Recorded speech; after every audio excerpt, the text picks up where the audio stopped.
Assalamualaikum warahmatullahi wabarakatuh. Alhamdulillahilladzi an'ama alaina bi ni'matil iman wal islam. Asyhadu an la ilaha illallah wahdahu la syarika lahul malikul alam. Wa asyhadu anna Muhammadan abduhu wa rasuluhul mab'utsu bi syara'il islam. Allahumma shalli wa sallim wa barik ala nabiyyina Muhammadin wa ala alihi wa sahbihi wa man tabi'ahu bil layali wal ayyam, amma ba'd. Faqad qala Allah ta'ala fi kitabil karim, innamal khamru wal maisiru wal ansabu wal azlamu rijsum min amali syaitan. Wa qala sallallahu alaihi wasallam, kullu muskirin khamrun wa kullu khamrin haram. Sadaqallahul azim wa sadaqa rasuluhul karim.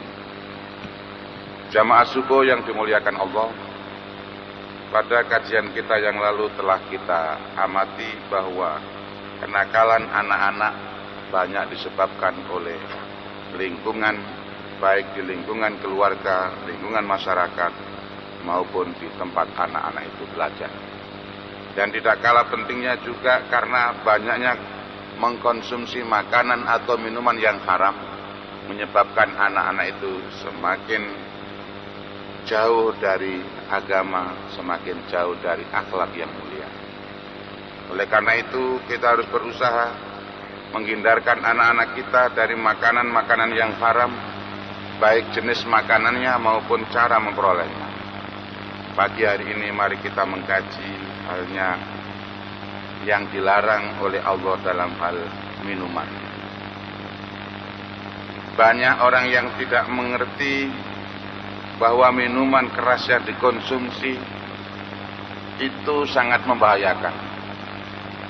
Apalagi sekarang digandengi dengan obat bius atau obat-obat berbahaya yang semuanya itu laksana pembunuh-pembunuh berdarah dingin. Bukan pisau, bukan pedang, tapi membunuh, yaitu minuman keras dan obat-obat yang berbahaya. Dan ini merambah sampai ke tingkat anak-anak yang paling kecil. Misalnya anak-anak sekolah, mulai dari sekolah dasar sampai sekolah menengah atas. Sudah banyak yang dijangkiti bau minuman keras. Kadang-kadang ada perkumpulan-perkumpulan, ternyata itu perkumpulan minum. Dan anak kecil mulai menonton, lama-lama ikut juga di dalam. Dan kalau sudah teracuni oleh minuman keras, maka perbuatan malu lepas dari diri mereka. Karena tidak punya malu, tidak pula punya rasa kasihan, maka kadang-kadang mereka tega membunuh temannya, membunuh siapa saja yang dianggap menghalangi nafsu atau menghalangi keinginannya. Para jamaah yang dimuliakan Allah, di dalam sebuah hadis yang diriwayatkan oleh Muslim, Rasulullah SAW ditanya oleh seseorang tentang minuman yang dibuat dari madu jagung atau gandum. Karena biasanya minuman keras itu dibuat dari anggur, dari ketan dan sebagainya, dari buah-buahan. Maka ketika ada yang nyeleneh, yaitu dibuat dari madu jagung atau gandum, mungkin mereka menganggap itu tidak halal, tidak haram begitu. Maka mereka pun bertanya kepada Rasulullah. Lalu Rasulullah menjawab, kullu muskirin khamrun wa kullu khamrin haram. Tiap-tiap yang memabukkan itu adalah khamr, dan setiap khamr adalah haram. Jadi tidak pandang dari mana jenisnya, dari jagung, dari gandum, dari beras, dari ketan, ataupun dari anggur, dari apa saja yang bisa dibuat minuman keras, maka itu adalah haram hukumnya. Dan ini harus ditegaskan kepada anak-anak, karena banyak anak-anak yang mengira minuman keras itu tidak apa-apa kalau tidak mabuk. Begitu katanya. Lah ini yang tidak benar. Kalau tidak mabuk dianggapnya nggak haram, kalau mabuk baru haram. Nah, itu tidak betul. Lalu ada lagi yang mengatakan kalau dibuat obat tidak apa-apa. Ini arak Cina katanya begitu, ini bisa menyembuhkan begini dan begitu. Itu juga tidak benar. Setiap yang dibuat dari buah-buahan, gandum ataupun bahan lain termasuk ke dalam golongan khamr selama minuman tersebut memabukkan dan mengacaukan akal pikiran. Sebab orang kalau sudah minum, pikirannya ini jadi kacau, merusak saraf-saraf otaknya. Itulah yang dikatakan oleh Rasulullah dalam sebuah hadis yang diriwayatkan oleh As-Saikhani, yaitu Bukhari Muslim. Al-khamru ma khamarul aql. Khamr adalah yang menutup akal pikiran. Jadi dengan minuman keras atau khamr itu akal pikiran jadi tertutup. Dan jangan beranggapan kalau satu tetes saja nggak apa-apa. Ini juga tidak benar. Karena ada orang yang meramu jamu, di antara campuran ramuannya itu ada sesendok atau setengah sendok minuman keras, arak atau yang lainnya. Maka yang demikian ini juga haram hukumnya. Bagaimana sebuah hadis yang diriwayatkan Ahmad, Abu Dawud dan At-Tirmidzi dari Rasulullah Sallallahu Alaihi Wasallam. Beliau bersabda, "Ma askaro katsiruhu faqaliluhu haram." Apa-apa yang memabukkan, banyak atau sedikitnya adalah haram. Kemudian haramnya itu bukan hanya kepada yang minum saja, bukan hanya kepada yang membuat saja, termasuk yang melayani, yang mengadakan perdagangan dengan benda tersebut, meluruskan jalan mudahnya benda tersebut keluar, itu juga diharamkan dan dilaknat oleh Allah Subhanahu wa taala, sebagaimana hadis yang diriwayatkan oleh Muslim bahwa diriwayatkan oleh Abu Dawud dan At-Tirmidzi. Rasulullah sallallahu alaihi wasallam bersabda, "La'anallahu al-khamra syaribaha saqiyaha bai'aha wa mubta'aha wa mu'tasiraha wa kamilaha wal mahmula ilaihi wa akili sumuniha." Allah melaknat khamr. Yang dilaknat itu siapa saja? Peminumnya, ya. Dua, yang menuangkannya. Jadi hanya menuangkan saja itu. Di hotel-hotel di mana-mana itu ada ya pemuda-pemuda ganteng, gadis-gadis cantik menuangkan. Jangan menuangkan, tidak ikut minum. Itu haram. Kemudian penjualnya yang menjual. Nah, ini Pak Haji Kohar pernah terkejut. Loh, yang jualan orang marung itu haji itu loh. Ada minumannya. Ditanya sama Pak Haji loh, kok pakai jual minum? Oh, enggak minum aja kok Pak. Begitu jawabnya. Enggak betul. Menjual saja itu haram. Apalagi meminumnya. Kemudian pembelinya, jelas kalau pembelinya itu walaupun tidak dipakai sendiri, membelikan orang lain atau membelikan siapa, tetap haram juga. Kemudian yang membuatnya, jadi yang memproduksi, walaupun dia tidak minum tapi memproduksi saja. Kemudian pembawanya, hanya membawa saja itu haram. Makanya kalau mengekspor, mengimpor minuman keras, itu jelas haram itu. Seorang muslim tidak boleh melakukan itu.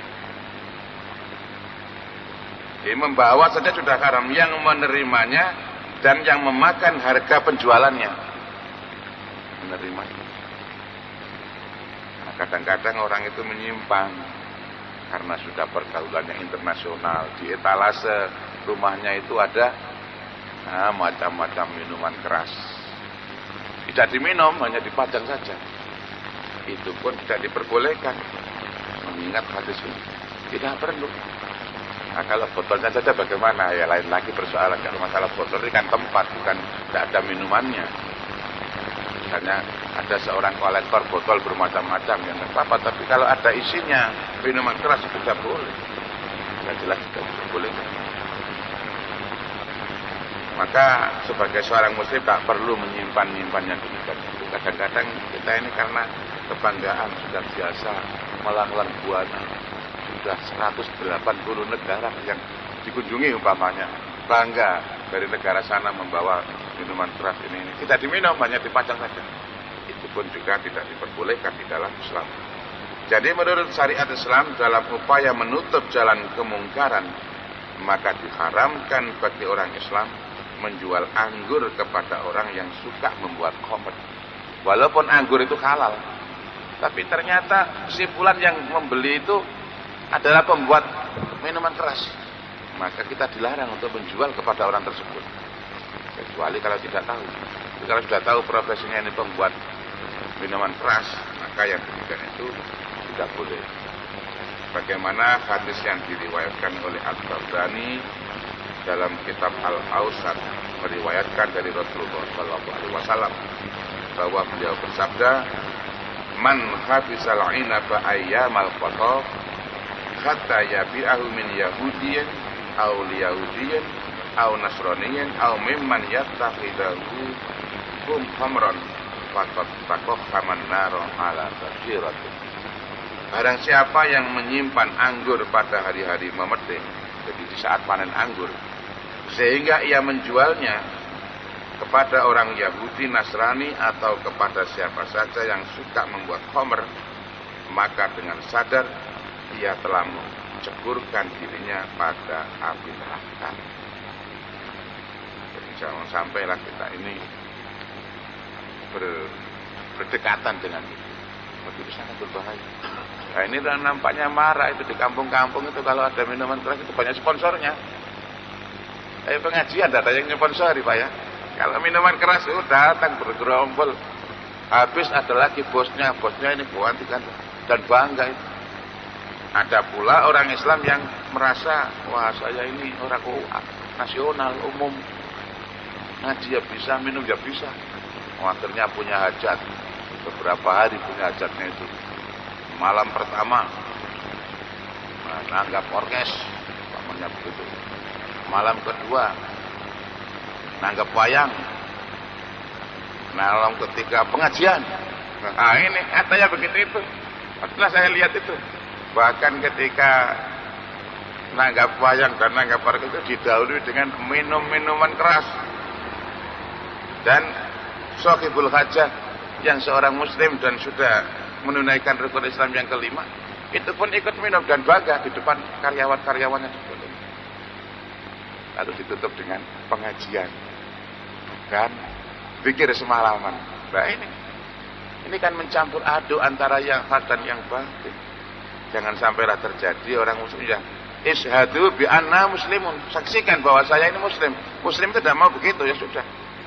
Bahwa dikatakan kuno, bahwa dikatakan deso, tidak apa-apa.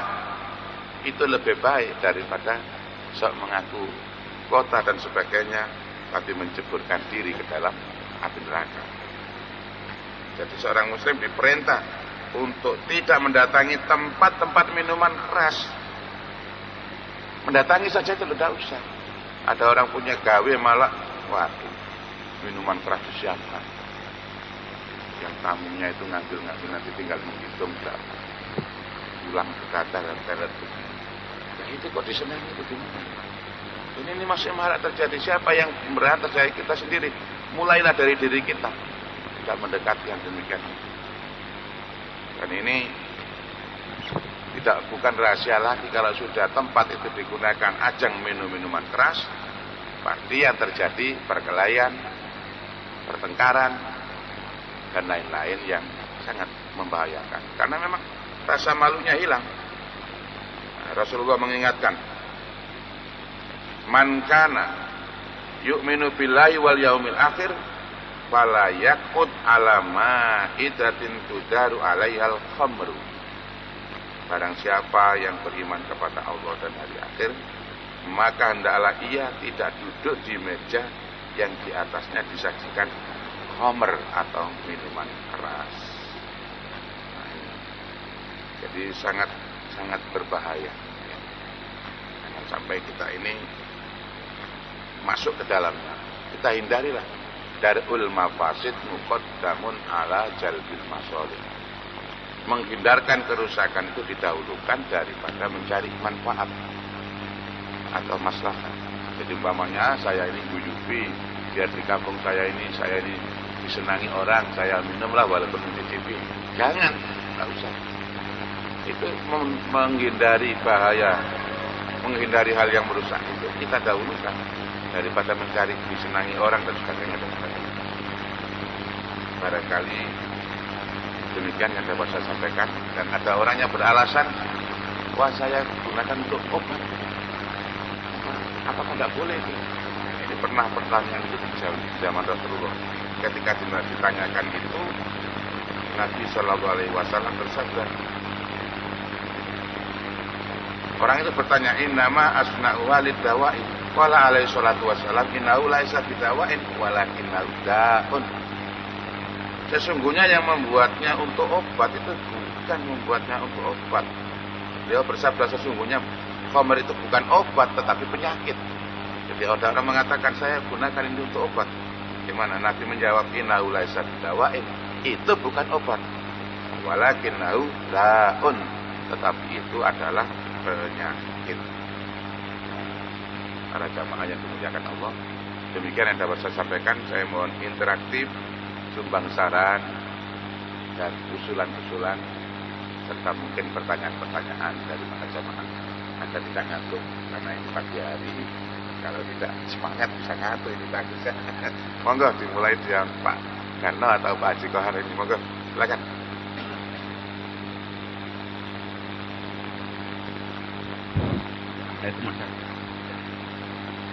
Saya mau bertanya, Ustaz. Tapi ini bukan minuman, makanan keripik dari gadung. Itu juga bisa memabukkan, Ustaz. Bagaimana itu? Itu padahal itu enak itu, Ustaz. Makanan dari gadung. Jadi sebangsa ubi gitu. Ya. Terima kasih Pak Haji, sudah itu aja. Jadi makanan ataupun minuman yang memabukkan, dan itu sudah dicap, sudah menjadi tradisi bahwa itu adalah makanan yang memabukkan, maka itu haram hukumnya. Tapi kalau dia makan itu mabuknya karena terlalu banyak, itu terlalu banyaknya itu yang menyebabkan mabuk, itu haram. Kalau makan biasa ya, misalnya kita makan nasi satu piring dimakan tidak apa-apa, 3 piring dimakan habis sampai belega-belega ya haram saja, karena tidak layak makan banyak. Makanya makan 1 keripik ya, dimakan 1-2 tidak apa-apa. Tapi makan 1 toples sampai mabuk karena ini juga haram hukumnya. Bahkan madu saja itu bisa memabukkan. Itu Ustaz. Ya. Itu gini, katanya kalau walaupun 1-2 itu bisa mabuk, katanya gini, itu merendamnya dari gamping itu kurang, mungkin lali gitu loh, lupa gitu. Yes. Terima kasih wajib. Jadi kalau sudah tahu itu memabukkan, ya jangan dimakan. Haram saat itu, walaupun pada dasarnya itu tidak haram, tetapi karena memabukkan maka jadi haram. Dibuang, jangan dimakan. Jadi rendam lagi yang baik sehingga hilang mabuknya. Hilang apa namanya? Hilang unsur khamrnya, unsur memabukkannya itu hilang. Jadi begitu. Walaupun makanan, walaupun minuman sama. Kalau memabukkan maka itu menjadi haram. Nah, kemudian yang berlebih-lebihan itu juga jadi haram. Kulu wasrabu wala tusrifu. Makanlah, minumlah, tapi jangan berlebihan. Berlebihannya ini jadi haram. Ya, mungkin karena kan.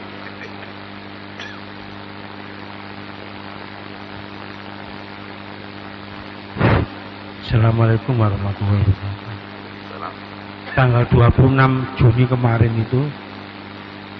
itu adalah Hari Anti Narkoba, atau istilahnya anti ekstasi dan lain sebagainya. Nah, di Indonesia ini diadakan hanya dari instansi yang terkait, istilahnya ini secara resmi saja. Jadi pihak seperti mahasiswa atau artis atau siswa itu kok tidak mendukung semarak demo-demo anti narkoba. Pada tahun 2008 yang lampau itu banyak di jalan-jalan itu betul-betul anti narkoba.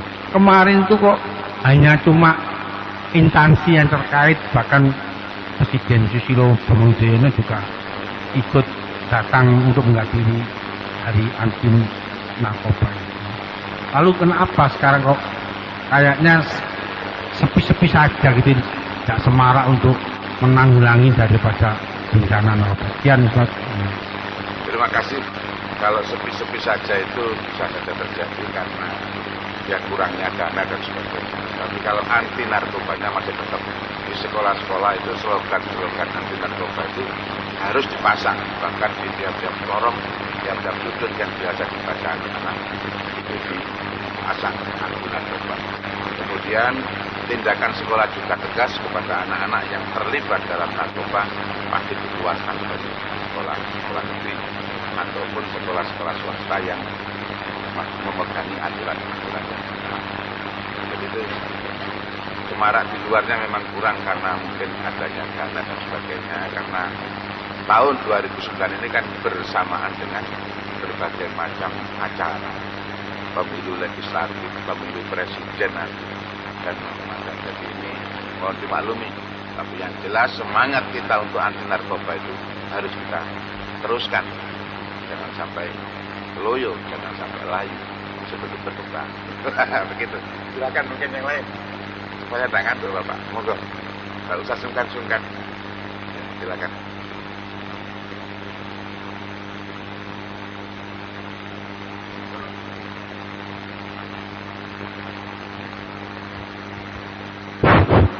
Assalamualaikum warahmatullahi wabarakatuh. Waalaikumsalam. Yang kami tanya di sini Pak Ustadz, kami ini orang pelaut dari pelayaran. Dalam hal ini, dalam pemuatan di dalam kapal itu, kami sudah tahu itu barang haram. Anggo di bawah Irian. Yang saya tanyakan tadi, Pak Ustadz mengatakan yang membawa itu haram.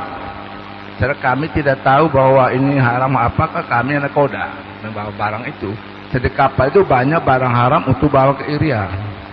Saya minta penjelasan Pak Ustaz. Assalamualaikum warahmatullahi wabarakatuh. Waalaikumsalam. Nah ini karena pelayaran itu suatu organisasi perusahaan. Bapak tidak ikut berdosa, tetapi yang bertanggung jawab adalah penanggung jawab yang membawa itu maksudnya. Bukan sekedar membawa ini, karyawan-karyawan kapal itu kan ya kita pegawai biasa. Tidak tahu apa yang dimuat, yang urusan pemuatan kan ada sendiri. Nah yang ngurusi dan yang bertanggung jawab itulah yang kena dosa. Sedangkan nakoda kapal, awak kapal, selama mereka itu adalah orang-orang yang menjaga dari hal-hal yang dilarang oleh Allah, maka mereka tidak berdosa. Karena tidak tahu. Saya ini yang penting saya mengemudikan kapal. Kapal ini muatan apa itu urusan yang lain, urusan yang memuat. Nah, maka yang urusan yang mempunyai urusan memuat, apalagi memuat mengekspor barang-barang yang haram, mereka itulah yang dosa. Sedangkan para pegawai dan sebagainya secara umum adalah tidak apa-apa. Tapi kalau jelas Bapak, misalnya kapal itu khusus mengirim benda-benda terlarang ini, maksudnya mengirim barang-barang haram ini tidak boleh. Itu Pak ya. Oke, terima kasih Pak. Berhubung kami pelayaran, kami baru dengar juga ini karena kami sering ke laut, jadi kurang begitu dengar aja ceramah-ceramah. Iya, betul. Saya tadi kaget kenapa saya ingat lagi saya sering bawa barang itu ke Irian. Iya. Kalau kena taruh begini repot. Kalau kita mati bawa apa lagi tapi. Terima kasih Pak. Ya, Pak. Jadi yang bertanggung jawab itu Pak, pengimpor, pengekspornya itu Pak, yang berdosa. Oke, terima kasih. Silakan yang lain.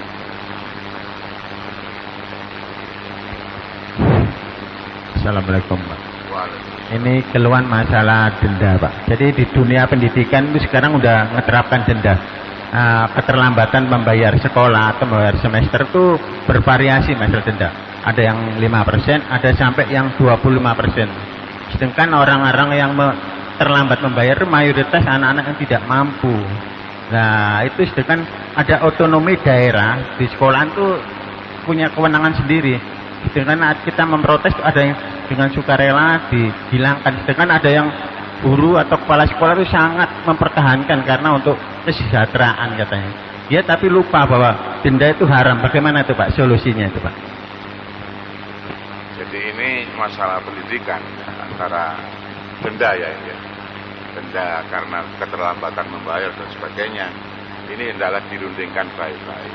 Jangan sampai menimbulkan fitnah, menimbulkan hal-hal yang tidak diinginkan. Apalagi kalau yang nunggak bayaran administrasi itu adalah orang-orang yang tidak punya. Maka komite sekolah bertanggung jawab untuk merundingkan dengan pimpinan sekolah dan manajemen sekolah. Jangan sampai itu merugikan anak-anak yang sedang belajar. Biarkanlah anak-anak itu belajar, urusan biaya itu adalah orang tua. Dan apabila ada denda dan sebagainya, maka komite sekolah lah yang bertanggung jawab. Kalau perlu ya nggak ada denda untuk pendidikan, perlu ada denda. Keterlambatan dan sebagainya ya diatur sebaik-baiknya. Kalau ada kas dana cadangan dan sebagainya itu bisa dipakai.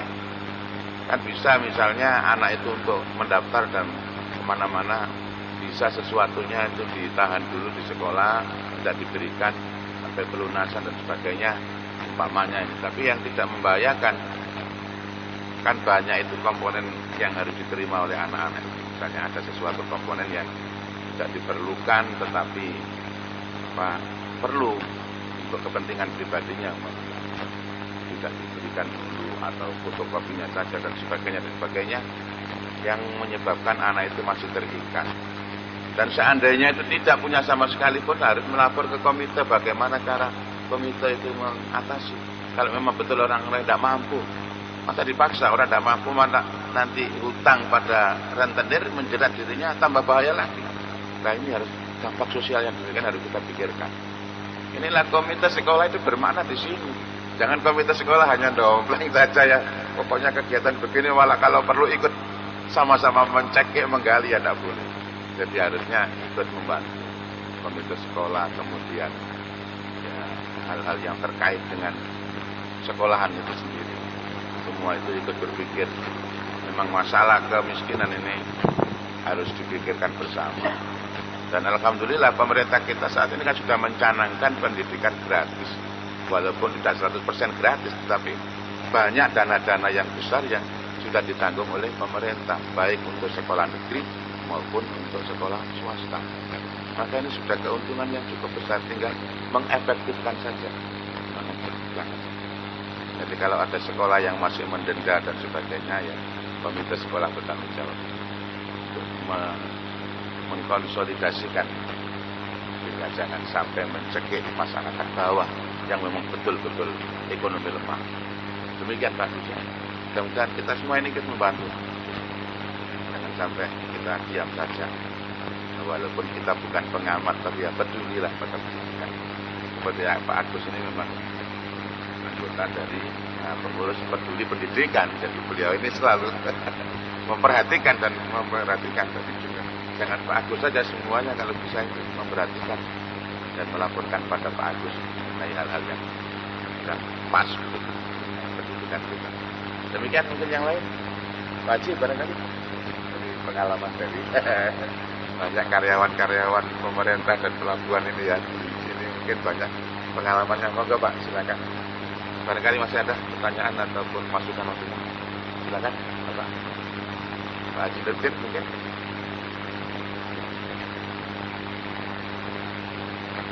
Pak Kohar lagi mungkin, Ibu.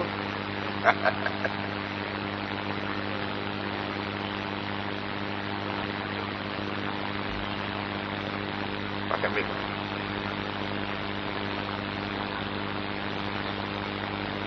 Tapi banyak Ustaz. Kayak gini kan. Kamu itu apa sama itu kan orang miskin. Kok bisa sekolah, anakmu bisa sekolah di situ bagaimana? Ini Pak, saya ini tidak bayar tuh, tidak bayar. Iya Pak. Kalau di situ itu di sekolahan itu, jadi ada yang SPP-nya itu sampai 2 juta, 5 juta. Misalnya orang yang tidak mampu itu memang ada yang mencek sendiri. Oh keadaannya Cibu ini bagaimana gitu. Nah, sekarang pertanyaan saya gini, loh, kenapa sekolahan Islam itu tidak bisa gitu? Ya itu, sekarang dijelaskan. Ya. Terima kasih Pak Haji. Jadi ini diterapkan di sekolah-sekolah non-muslim. Sekolah-sekolah Kristen itu biasanya begitu. Ada wali murid yang membayar sampai jutaan. Ada yang tidak bayar sama sekali. Dan presentasinya yang tidak bayar itu sangat sedikit. Yang bayar besar itu namanya gendong indit. Jadi yang besar membantu yang kecil-kecil. Nah, apakah di sekolah Islam bisa diterapkan demikian? Ya, saya rasa ada beberapa sekolah yang mempraktekkan itu, ada juga yang tidak mampu mempraktekkan. Tapi memang kalau kaum muslimin ini semuanya itu sadar akan zakat, insya Allah anak-anak muslim itu tidak sampai terlantar sekolah. Katakan di kampung ini ada 100 orang. 100 orang itu yang wajib mengeluarkan zakat 90 orang, umpamanya. 10 orangnya yang miskin. Kira-kira tertolong apa tidak dengan 90 orang yang mengeluarkan zakat tadi? Insya Allah tertolong. Kesadaran kita berzakat ini loh kadang-kadang kurang. Makanya kalau kita berzakat itu sebaiknya di lingkungan kita. Kita tinggal di sebuah kampung, katakan kampung A. Di kampung A itu ada orang miskin sekian-sekian di data. Lalu Bapak mau mengeluarkan zakat, utamakan dulu warga sekitar ini. Ini sangat penting. Atau dari keluarga. Atau dari keluarga saya, saudara sepupu saya, saudara saya, anak-anaknya mungkin itu sudah cukup semuanya. Nah, baru ke tempat yang lain. Tetangga ini didahulukan setelah keluarga. Nah, kadang-kadang orang ini kan berbangga dari jauh selatan kota sana membayar zakat ke Perak. Dari Perak membayar zakat ke sana. Nah, ini kan tidak pas. Jadi sebaiknya itu pada lingkungannya sendiri. Dan ini seharusnya dihidupkan. Kadang-kadang kita ini berebut itu, yayasan ini berebut dengan itu. Ya Pak Ji ya, karena zakat ini kan. Akhirnya masyarakatnya di sekitar orang-orang kaya itu tidak kebagian. Nah, itu tidak betul. Jadi harusnya distribusi zakat ini perlu diatur sebaik-baiknya. Kalau perlu lembaga zakat itu ya dari lembaga yang resmi saja, jangan yang lain-lain. Banyaknya lembaga akhirnya berebut. Para donatur, para infaktor ya, apa itu ya?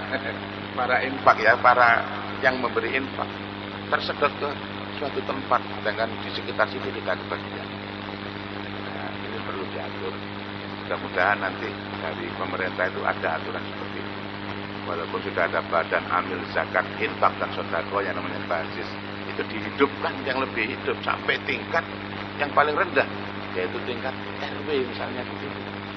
Itu kalau di skopnya diperkecil sampai ke tingkat RW, insya Allah bagus itu berjalan baik. Nah, mudah-mudahan acara-acara dan sistem-sistem yang baik itu kita dukung. Nah, dengan adanya ekonomi yang kuat, maka kemelaratan akan teratasi. Sebab kadang-kadang yang minum minuman keras ini bukan orang kaya loh Pak. Anak-anak tidak mampu kadang-kadang yang minum minuman itu. Loh kenapa kok begitu? Ada sponsor maksiat itu banyak. Daripada kamu susah-susah, ikut minum. Akhirnya terbiasa minum kacau. Tapi kalau ekonomi tertata dengan rapi, insya Allah diajak ibadah juga gampang. Dia Pak orang miskin tidak punya apa-apa, diceramai terus, males. Saya tidak butuh ceramah, saya butuh makan. Nah ini. Coba di daerah pinggiran kota itu banyak orang miskin itu tidak beragama Islam. Saya pernah kecelek itu. Ya itu kecelek bahasa Indonesianya apa itu bagus. Ada seorang murid ini, seorang siswa. Nama Islam, perempuan lah. Ketika itu dites baca Al-Quran. Pak, saya non muslim Pak. Kaget. Ternyata anak tersebut dari lingkungan ekonomi lemah yang kemudian ditarik oleh pihak agama lain karena diberikan bantuan dan masuk. Nah, itu terjadi. Namanya masih belum berubah. Makanya saya kecelek loh, namanya Islam dipanggil. Maaf Pak, saya non muslim. Semuanya terjadi. Kan salah siapa? Salah kita sendiri. Kita kaum muslimin tidak pandai-pandai mengulurkan tangan, bukan cuma mencari bantuan, tapi mengulurkan tangan. Kita terjun ke masyarakat yang paling kecil, memberikan bantuan dan mengajak mereka untuk berbuat kebaikan. Tapi jangan hanya mengajak, tapi tidak pernah bantu. Mereka tahu, saya ini tidak butuh ceramah, saya butuh sesuatu nasi apa kata kita kalau sudah demikian. Maka jadilah kita ini muslim yang kuat. kuat hartanya, kuat fisiknya, kuat mentalnya, dan kuat segala-galanya. Itulah yang disenangi oleh Rasulullah Shallallahu Alaihi Wasallam. Pada jamaah kiranya hari sudah mulai siang, maka kita akhiri pertemuan kita ini dengan doa kafaratul majlis. Subhanakallahumma wa bihamdika, nasyhadu an la ilaha illa anta, nastaghfiruka wa natubu ilaik. Rabbana atina fid dunya hasanah wa fil akhirati hasanah wa qina adzabannar. Subhana rabbika rabbil izzati amma yasifun. Wassalamun alal mursalin. Walhamdulillahi rabbil alamin. Wassalamualaikum warahmatullahi wabarakatuh.